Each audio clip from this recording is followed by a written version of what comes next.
বাঙালি যে অফিসাররা যারা পাকিস্তান সেনাবাহিনীতে, তারাও কিন্তু বঙ্গবন্ধুকে জানাচ্ছিল যে একটা বিশাল ক্র্যাকডাউন হবে, ওরা নির্বাচিত প্রতিনিধিদের কাছে ক্ষমতা হস্তান্তর করবে না।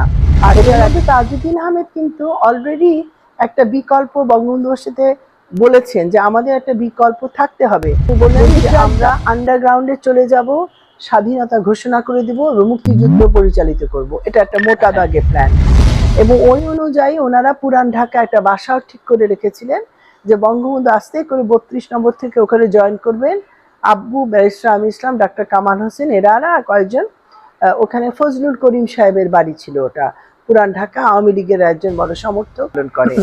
অবাক হবেন, ওই তাজউদ্দিন আহমেদের ড্রাফট করা সেই স্বাধীনতার ঘোষণা যেটা বঙ্গবন্ধু আলটিমেটলি সাইন করেননি, ওটাই কিন্তু নিউ ইয়র্ক টাইমস ম্যাগাজিনে ছাপা হয়।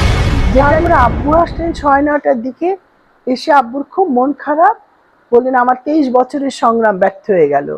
আর বঙ্গবন্ধু আব্বুকে বললেন যে না, আমি তো সাইন দিব না। এটা নালে এটা আপনি জাতি এখন যুদ্ধের দিকে চলে যাচ্ছে, আমাদের নির্দেশনা লাগবে। এটা কি বলছেন আপনি মুজিব ভাই, আপনি কি বলছেন?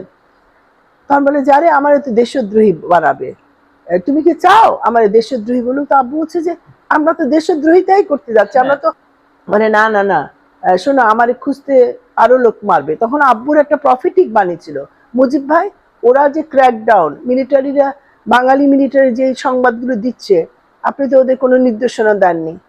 আমরা যে খবর পাচ্ছি ওরা তো ক্র্যাকডাউন আপনি ধরা দিলেও করবে, নাও দিলেও করবে।